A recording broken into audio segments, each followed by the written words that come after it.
Assalamualaikum warahmatullahi wabarakatuh. Alhamdulillah wasyukru lillah la hawla wa la quwwata illa billah. Asyhadu an la ilaha illallah wahdahu la syarika lah wa asyhadu anna Muhammadan abduhu wa rasuluh. Allahumma salli wa sallim ala nabiyyina Muhammad wa ala alihi wa sahbihi wa man walah. Amma ba'd. Para jamaah yang dirahmati Allah, hari kita merenung sejenak setelah kita membaca ayat-ayat Al-Quran, dan saya ingin bersama-sama memahami dan merenungkan makna ayat-ayat Al-Quran yang kita baca, lalu kemudian kita coba untuk kita bayangkan bagaimana ketika kita mau mengamalkan ayat ini di dalam kehidupan nyata saat ini dan di saat yang akan datang.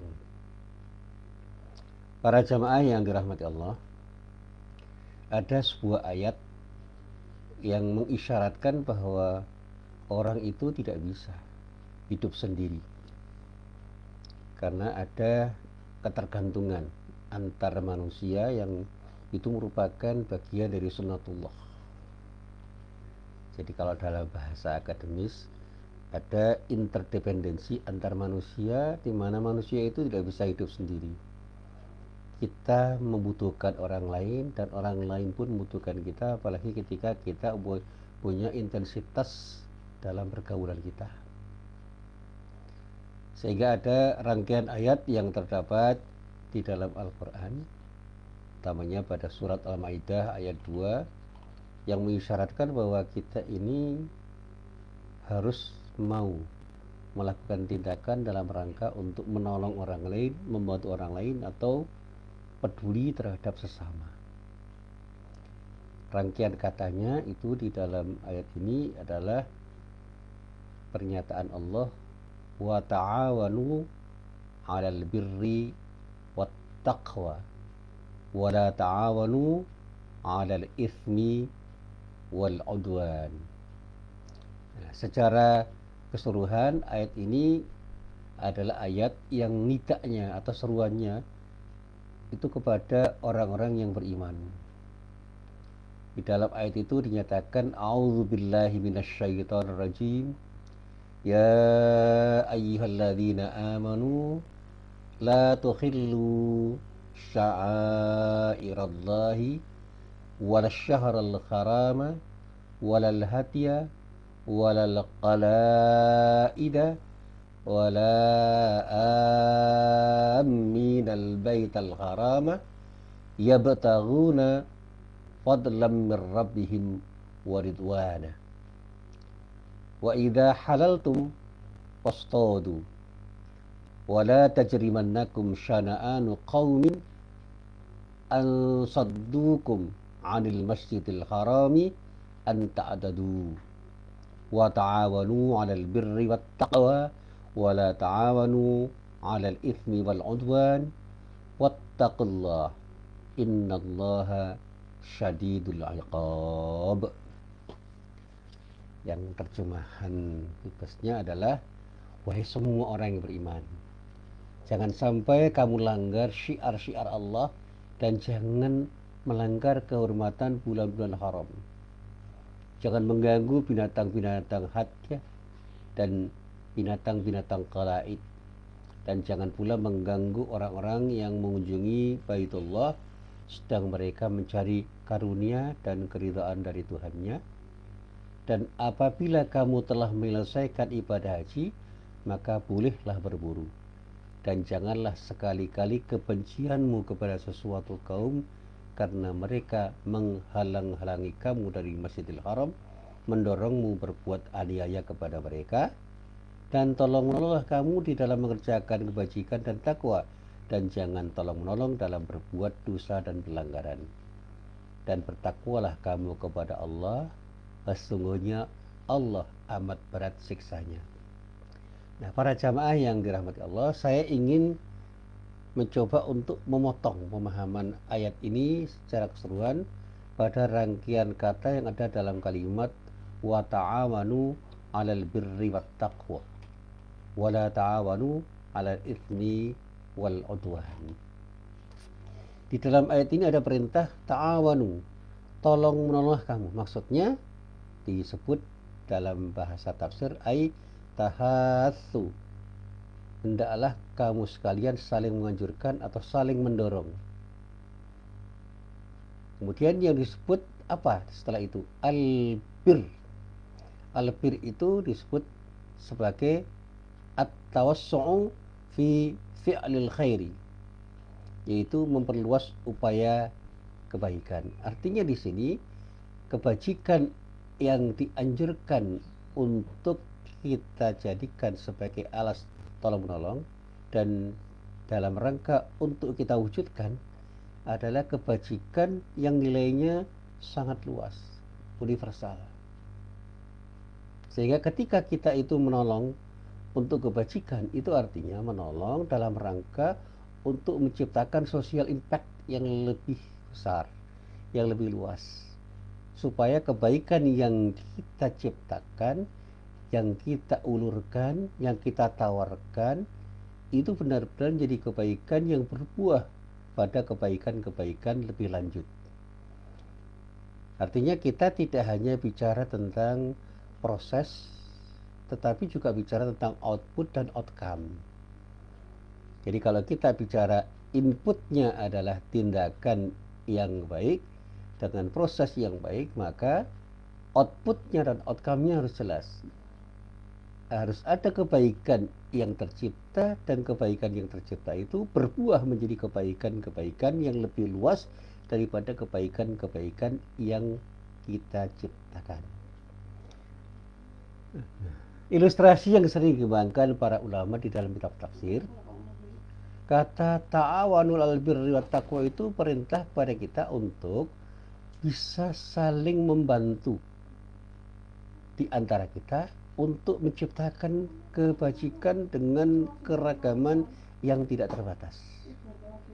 Dan pada saatnya keragaman-keragaman kebaikan yang terjadi itu menjadi sesuatu yang tidak hanya sekedar tercipta begitu saja dan kemudian berhenti, tetapi mengalir, berkembang menjadi kebaikan-kebaikan yang lebih bernilai dibandingkan kebaikan-kebaikan yang telah tercipta sebagai akibat dari kegiatan tolong-menolong yang kita lakukan.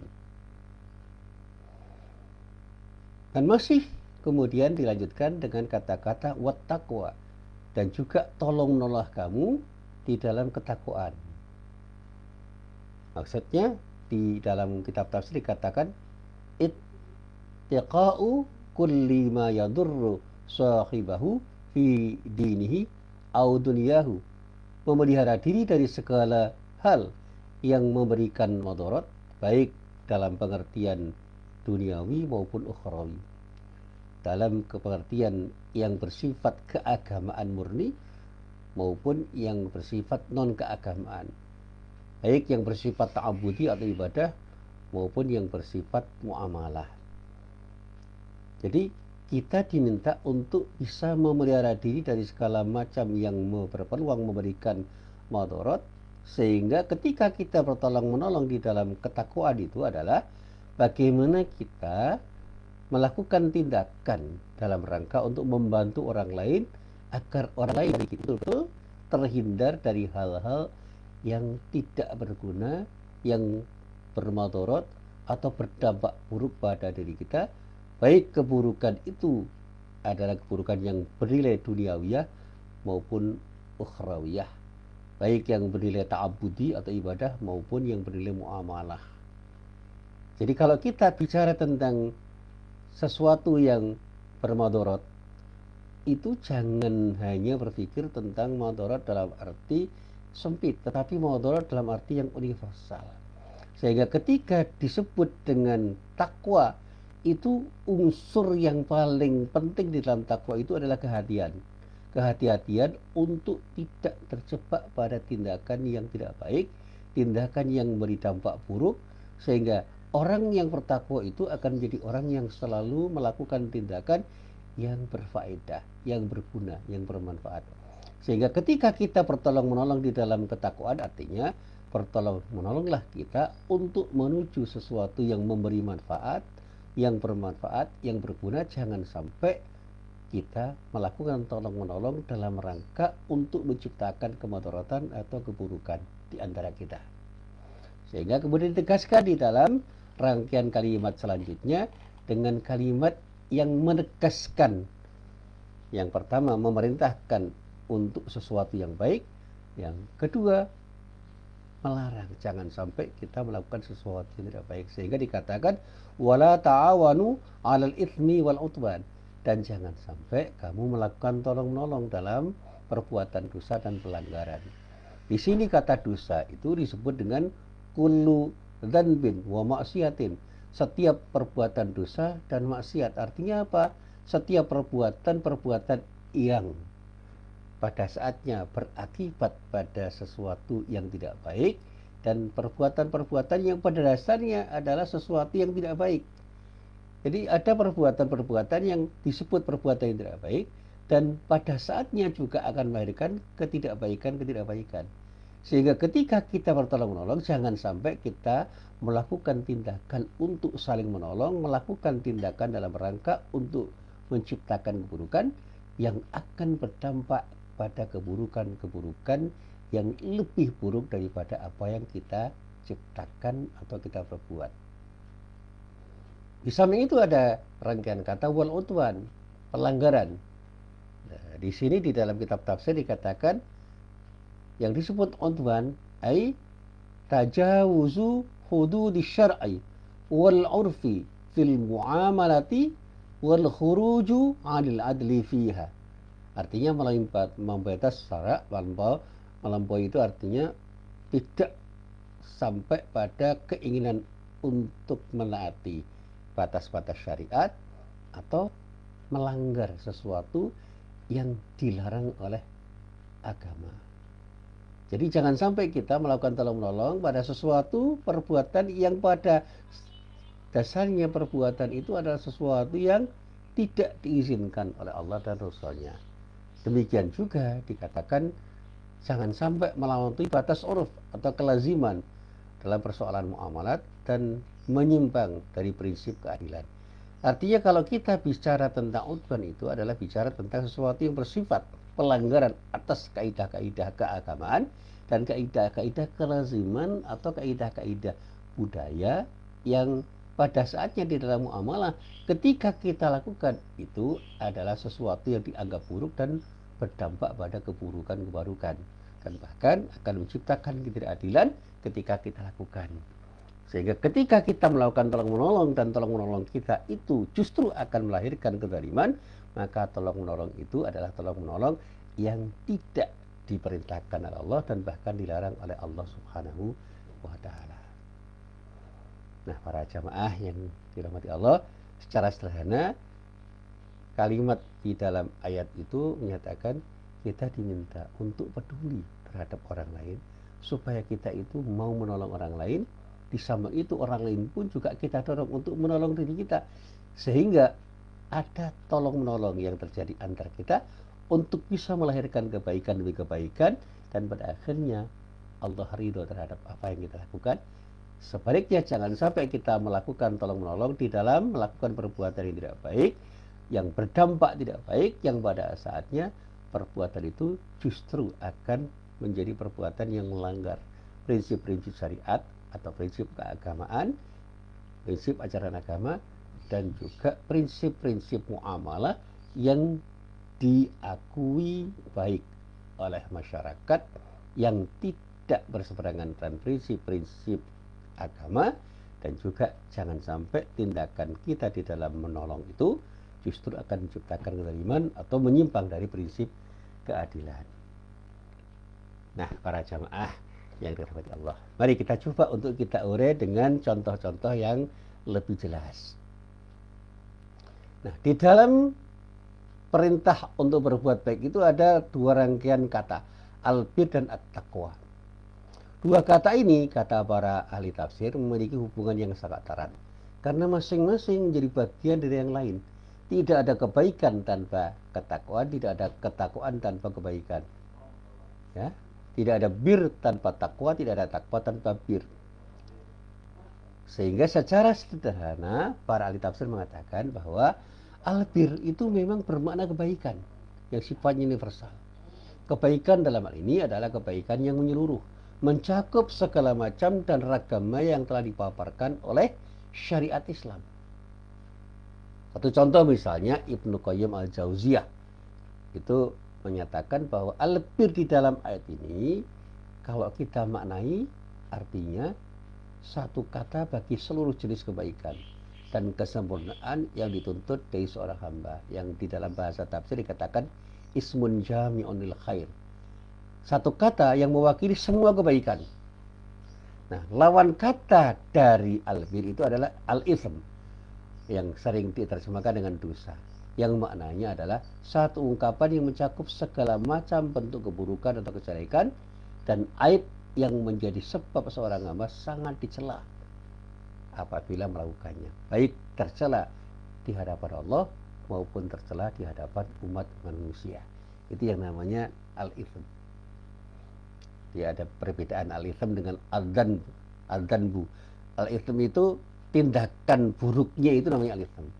Akibat dari tindakan buruk itu melahirkan dhanbun, dosa. Sehingga kita itu disebut punya dosa kalau kita melakukan perbuatan tidak baik. Artinya perbuatan kita yang disebut ithm itu akan melahirkan dosa-dosa. Maka di dalam kaidah-kaidah yang terdapat di dalam pelajaran tauhid dan pelajaran akhlak, jangan sampai kita berbuat dosa yang akan melahirkan dosa-dosa yang melekat di dalam hati kita.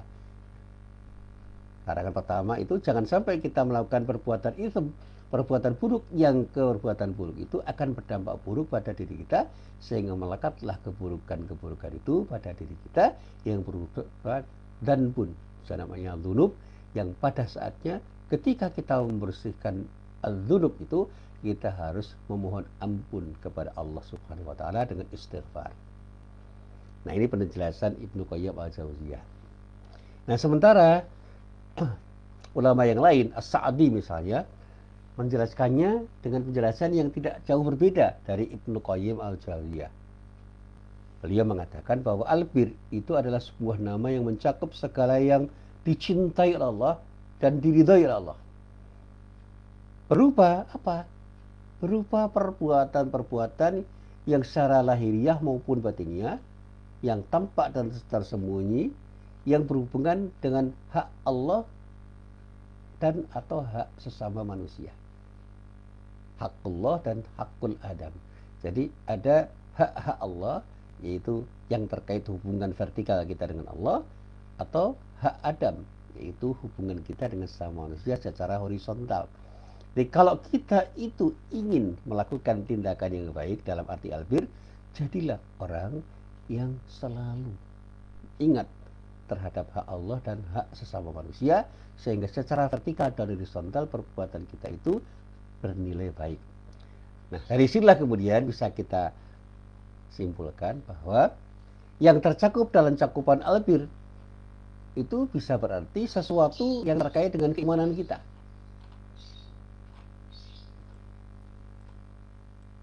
Albir itu ya, segala hal yang terkait dengan keimanan kita dan cabang-cabangnya. Demikian pula ketakwaan yang lahir sebagai akibat dari keimanan kita yang tumbuh menjadi amal-amal soleh. Jadi kalau kita bicara kebaikan itu juga harus bicara tentang sumber kebaikan itu apa, lalu bagaimana fondasi itu kita bangun untuk menciptakan kebaikan, dan juga implementasinya atau perwujudannya. Itu harus kita lihat. Jadi kalau kita kaji dengan pengajian-pengajian yang lebih lengkap, albir itu harus bersumber dari sesuatu yang baik. Pada saatnya akan melahirkan perbuatan yang baik karena ada iman yang menumbuhkan perbuatan-perbuatan baik, karena betapapun niat seseorang itu akan sangat menentukan perbuatan itu akan bernilai baik atau tidak di sisi Allah. Dan inilah yang kemudian di dalam hadis dikatakan innamal a'malu binniyat, atau dikatakan di dalam hadis yang lain innamal a'malu binniyat. Semua perbuatan itu akan bergantung nilainya pada niat yang menjadi fondasi dari setiap perbuatan itu. Ketika niatnya buruk, maka sebaik apapun perbuatan itu akan tidak bernilai baik. Demikian juga ketika kita bicara tentang niat, niat baik itu harus ditumbuhkan menjadi kebaikan yang terimplementasi atau terwujud dalam tindakan. Jadi jangan hanya berniat berbuat baik, tapi wujudkan niat kita dalam berbuat baik itu dengan perbuatan-perbuatan baik selaras dengan niat baik yang telah ada di dalam diri kita. Nah, para jamaah yang dirahmati Allah,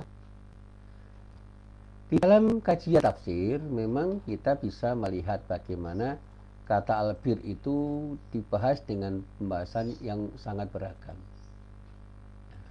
Saya ingin sedikit saja untuk menjelaskan kata albir.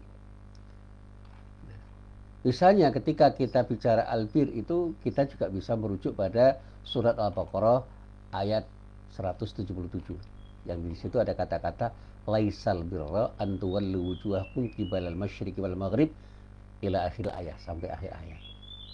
Nah, kata albir, kebajikan atau kebaikan yang tertera di dalam ayat itu mencakup semua hal yang terkait dengan kebaikan-kebaikan yang bersifat ibadah maupun muamalah. Kita tidak hanya bicara baik itu terkait dengan hubungan vertikal kita dengan Allah.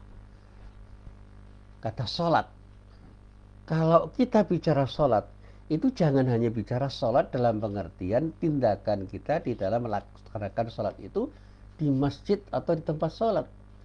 Tetapi nilai-nilai sholat itu harus mewujud melalui tindakan-tindakan di dalam bermuamalah. Sehingga sholat itu bernilai sebagai albir ketika sholat itu mewujud menjadi perilaku atau di dalam bahasa yang sederhana tercermin di dalam akhlak orang yang melaksanakannya. Sehingga ketika kita merujuk pada surah Al-Ankabut ayat 45 yang dikatakan di dalam ayat itu innas salata tanha 'anil fahsya'i wal munkar, sesungguhnya salat itu akan mencegah orang yang melaksanakan salat itu dari tindakan fahsya dan munkar, tindakan keji dan munkar. Itu artinya semua orang yang melakukan salat itu akan tercegah dari perbuatan yang tidak baik. Nah, kalau ada orang yang sholat tetapi masih melakukan tindakan tidak baik, artinya sholatnya belum mewujud menjadi akhlakul karimah. Artinya sholatnya belum fungsional. Ya. Secara simbolik orang sudah melaksanakan sholat. Sehingga hubungan vertikal kita dengan Allah sudah selesai pada saat kita melakukan sholat. Tetapi hubungan horizontal kita belum menciptakan sesuatu yang bermakna ketika kita sholat, sehingga sholat kita itu berfungsi sebagai sholat yang melahirkan kebaikan. Di dalam sholat Al-Ma'un bahkan orang sholat pun dicela, bukan karena sholatnya yang dicela, tapi karena sholatnya dilakukan dengan sahun, tidak serius main-main. Bahkan ada unsur riya di situ sehingga sholatnya tidak menciptakan kebaikan demi kebaikan. Akhirnya orang itu tetap menjadi orang yang tercela meskipun telah melakukan sholat secara ritual, karena sholatnya tidak tumbuh menjadi amal soleh di dalam kegiatan muamalah yang terkait dengan misalnya ketika mereka belum terpeduli pada anak yatim dan fakir miskin. Sehingga pada saatnya mereka juga sulit untuk diajak untuk berbuat baik di dalam wilayah muamalah karena mereka merasa bahwa apa yang telah dilakukan di dalam sholatnya itu sudah dia lakukan dengan sebaik-baiknya. Salat dalam pengertian ta'abudi, dalam ibadahnya mungkin secara vertikal sudah bagus, tetapi ketika kita bicara muamalahnya, salatnya belum memberikan dampak positif pada dirinya, sehingga salatnya itu belum menjadi salat yang fungsional. Baik, kita teruskan dulu. Nah, di dalam ayat-ayat yang lain, kata albir itu kemudian dirangkai dengan kata at-taqwa. Kata penggabungan albir dan aqua itu dalam satu tempat seperti ayat yang kita bahas mengandung pengertian yang betul-betul bisa kita pahami. Dalam konteks ini albir itu bermakna semua hal yang dicintai Allah dan diridainya, baik berupa ucapan dan perbuatan lahir maupun batin. Sementara takwa lebih mengarah pada tindakan menjauhi segala yang diharamkan oleh Allah. Sehingga ketika orang itu sudah punya kepedulian untuk selalu berbuat dengan tindakan albir, maka dengan sendirinya dia tidak akan melakukan tindakan yang diharamkan oleh Allah. Demikian juga ketika orang sudah bertakwa, dia dikatakan tidak akan mau melakukan tindakan yang baik, tindakan yang tidak baik. Karena apa? Dia sudah mengharamkan segala macam tindakan yang buruk, sehingga yang dia lakukan adalah sesuatu yang serba baik. Disinilah orang yang bertakwa selalu akan melakukan tindakan yang disebut albir, yaitu kebajikan yang universal. Sementara orang yang selalu ingin berbuat baik, dia akan menjadi orang yang bertakwa karena dia tidak akan mau melakukan tindakan yang diharamkan oleh Allah Subhanahu wa taala. Sehingga perintah yang ada di dalam ayat itu, wa ta'awanu 'alal birri wat taqwa, itu menjadi sempurna sebagai sebuah perintah yang mengatakan, ayo Anda proaktif berbuat baik dan jangan melakukan perbuatan tidak baik di dalam tolong menolong dengan orang lain, dan orang lain pun kita dorong untuk berbuat sama. Nah, kemudian kebalikannya, jangan sampai kita melakukan tindakan al-ism dan udwan, yang antara ism dan udwan itu sama dengan apa yang kita bahas dalam al-bir dan taqwa. Al-ism dan udwan itu adalah dua hal yang terangkai.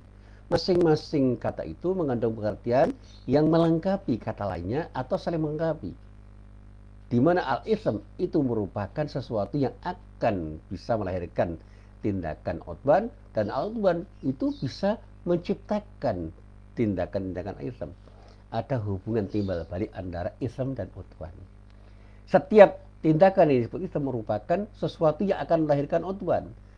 Artinya tindakan-tindakan yang buruk itu akan melahirkan tindakan yang melalui batas hudud atau sesuatu yang ditetapkan oleh Allah, berupa larangan-larangan yang pada saatnya akan dilanggar. Sehingga seseorang yang cenderung melakukan tindakan dalam rangka tolong-menolong terhadap keburukan yang bermakna ism dan udwan akan selalu sulit untuk taat pada perintah Allah dan cenderung untuk selalu melanggar larangan-larangan Allah. Maka jangan sampai kita membantu atau saling membantu untuk melakukan tindakan-tindakan yang melanggar aturan-aturan Allah, yang pada saatnya kita akan menjadi orang yang berdosa sebagai akibat dari perbuatan-perbuatan yang kita lakukan itu. Nah, sehingga di dalam contohnya misalnya berkaitan dengan perbuatan-perbuatan yang haram, misalnya seseorang itu korupsi, berzina, mencuri, minum khamr, berdusta. Itu adalah perbuatan yang disebut al-ism. Nah, pada saat orang itu sudah menikmati perbuatan itu, maka dia akan cenderung sulit untuk taat kepada Allah dan bahkan cenderung untuk melanggar aturan-aturan Allah selanjutnya. Sehingga orang yang selalu berbuat dosa cenderung akan melanggar larangan-larangan Allah. Sehingga dia sulit untuk diajak untuk menjadi orang-orang yang punya keinginan untuk selalu berbuat baik. Dan pada saatnya orang-orang itu dilarang untuk bertolong-menolong di dalam menciptakan keburukan, yang pada akhirnya ketika orang itu sudah tidak mau bertolong-menolong di dalam menciptakan keburukan, insya Allah orang itu tidak akan terjerumus dalam perbuatan-perbuatan yang tidak baik. Ya, misalnya orang itu tidak mau mengambil hak orang lain dan selalu akan memberikan hak orang lain sesuai dengan hak mereka. Nah, sekarang ini kan yang terjadi tidak seperti itu. Dalam masa pandemi ini, bagaimana orang bisa mengambil kesempatan dalam kesempitan?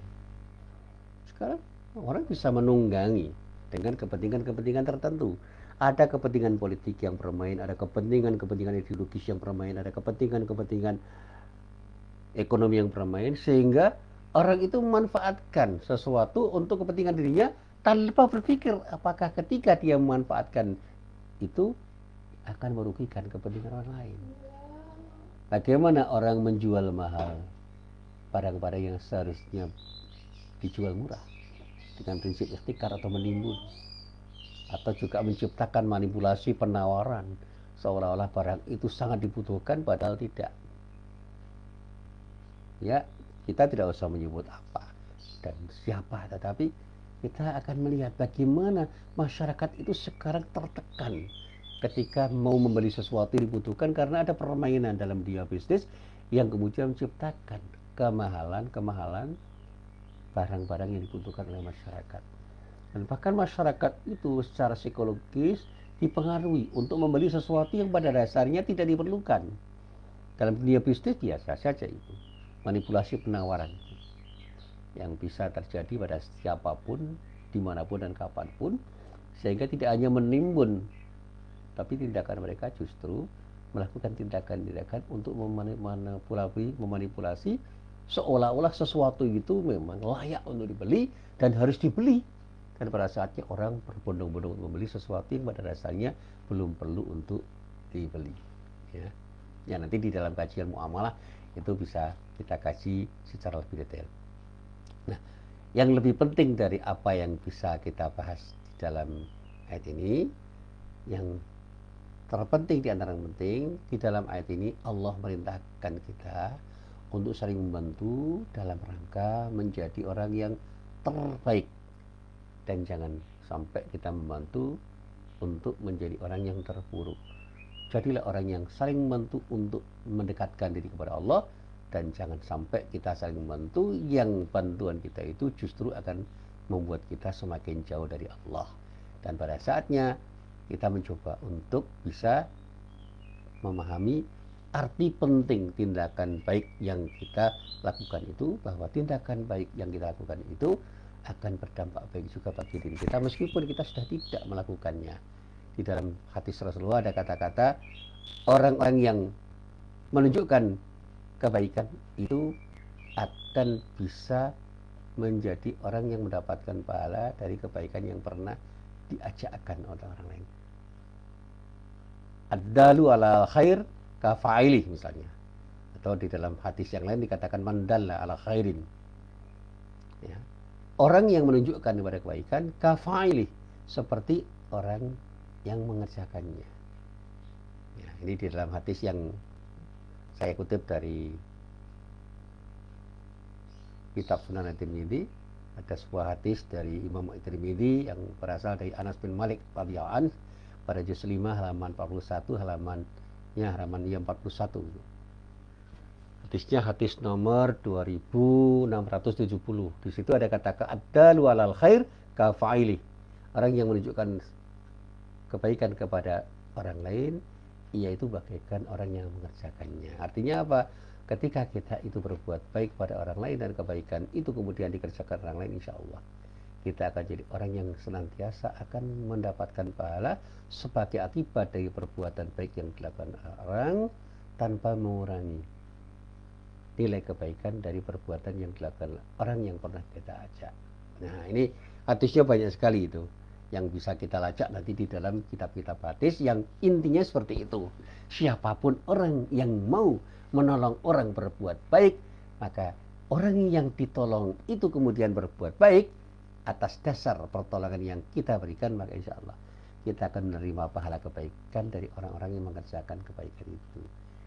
Dan kita pun juga harus tahu bahwa kebaikan apapun yang kita lakukan, setelah kita itu ditolong orang untuk berbuat baik, perbuatan baik yang kita lakukan juga itu akan berbuah pahala bagi orang yang pernah mengajak kita berbuat baik. Kalau kita jadi guru, jadilah guru yang selalu mengajak murid-murid kita berbuat baik, sehingga murid kita yang berbuat baik pada akhirnya akan melahirkan pahala untuk dirinya dan mengirimkan seolah-olah pahala itu kepada diri kita.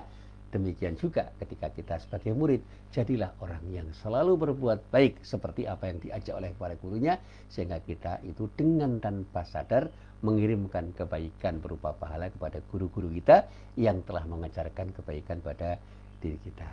Inilah apa yang bisa saya sampaikan di dalam tadabbur Al-Quran pada pagi hari ini. Mudah-mudahan bermanfaat. Billahi taufiq wal hidayah. Wassalamualaikum warahmatullahi wabarakatuh.